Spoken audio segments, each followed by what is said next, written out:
I think it's an interesting question. Can somebody be a true servant leader and not be a person of faith? I think they can be if they have it in their heart, you know. And I think if they have it in their heart, you know, God's already there. They just haven't picked it up yet. But it really comes from the heart. It's one of the things that excites me looking with Jesus is that he didn't want people to be loving. He wanted them to be loving human beings. He didn't want them to be kind. He wanted to be kind human beings. And I think that he wanted to give people a heart attack. And it was so interesting when I was working with Bill Hybels, the Willow Creek pastor, on leadership by the book. He said to me, Ken, what's your biggest disappointment in your work? And I said, the biggest disappointment is that more people don't use it. I get people come to me all the time, oh, Ken, you know, I just love your books, you know. I've read them all, you know, and I try to be polite, but I really want to say, have you ever used any of it, you know? Because I still go around the world and I ask people, how do you know whether you're doing a good job? Number one response, you know, 80–90% of the time is, nobody's yelled at me lately. You know, no news is good news. And so I know that people aren't being caught doing things right, you know, and that a lot of the things that I preach aren't. And so Bill said to me an interesting thing. He said, Ken, I think you're making the same mistake I did, is you're trying to change people from the outside in. He said, I used to do that. I used to preach the golden rule and the 10 commandments, until I realized that what Jesus wanted is to give us a heart attack. He wanted to really get inside of us. And I think the people that are able to pull servant leader, whether they recognize, you know, the spirit in them, have some unique energy in them that says to them, I'm here to serve, not to be served. And that's my belief. That's who I am. And I got interested when the Pharisees essentially said to Jesus, you know, 10 commandments too many, you know, what are the biggies? And he said, love God with all your heart and all your mind, and love thy neighbor as yourself. And if you have those as your values, then you don't need a commandment, thou shalt not kill, thou shalt not commit adultery, thou shalt not steal.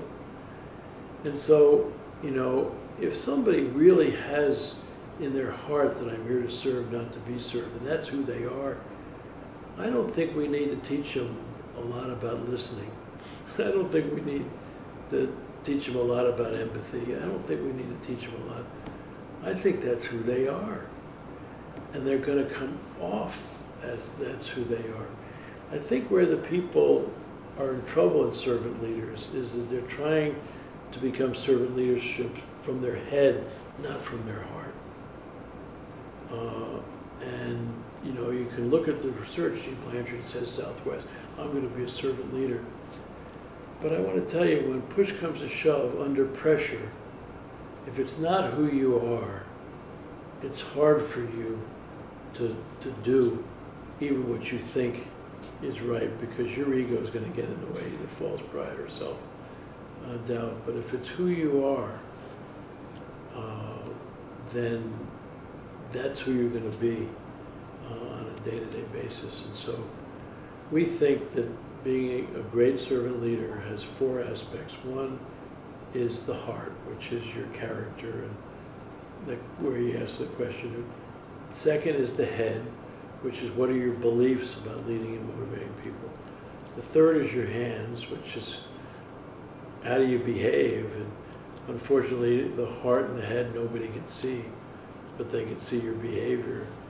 And if your heart and your head are in the right place, it's going to come out in your behavior. But even if it's in your heart and all, there are temptations and pressures in life that are going to get you off of track. So the 4th thing we look at is habits. And I never had studied habits before, just like I had never studied heart before. I mainly was a head and hands guy. You know, what's your theory about leadership and what's your leader behavior? Through Hybels, I started to really look at the heart and the tensions and and character and all. And then the habits thing, I had never thought about. But I was really fascinated. If you look at Jesus and you look at really good leaders, I've asked them, they all have similar things. Jesus had 5 habits. One is solitude. He wasn't afraid to get off by himself. In fact, it's really interesting if you trace when he went off by himself. After he was baptized, he went off for 40 days. You know, that's a long period of time. How many of you have ever taken that time away? So Satan made a mistake to tempt him then, because he might have been hungry, but man, he knew who he was and whose he was. And so he went off by himself after he found out John the Baptist was killed, I think to deal with grief. He went off by himself after he fed the 5,000, I think to deal with his ego, because remember he was so both human as well as God, because they wanted to make him king. The one I got the biggest kick out of, he was healing one day, and the disciples were getting excited. I mean, this could be a really good business. And that night he healed, I think, Peter's mother-in-law. And next day, there's big crowds there. And the next line of the Bible is, early the next morning, Jesus went to a solitary place to pray, which is the second habit, prayer, which is, you know, a conversation with something more powerful than yourself. And when the disciples woke and the crowd's there, and he's not there running around, finally they find him and they say, come, you know, they're waiting for you. Now, did Jesus care about these people? Sure he did. I don't think he was a more empathetic person. You are going to be tempted by stuff that seems attractive. You know, it's, you know, you don't get tempted by lousy options. You get tempted by attractive options. And so Jesus said, no, let's go to the next village so I can preach, for that is why I have come. He didn't come to be the greatest healer of all time. He came to spread the good news and the gospel and all. And so he had solitude. He had prayer. He was constantly in prayer. Even at the end, sort of saying, you know, do I have to do this? Okay, you know, I mean. And third is he understood Scripture. I always say to people, what do you read? Are you reading junk or good stuff, you know?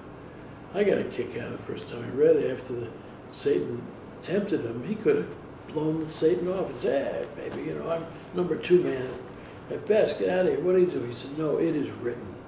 I mean, how many times did he quote scriptures?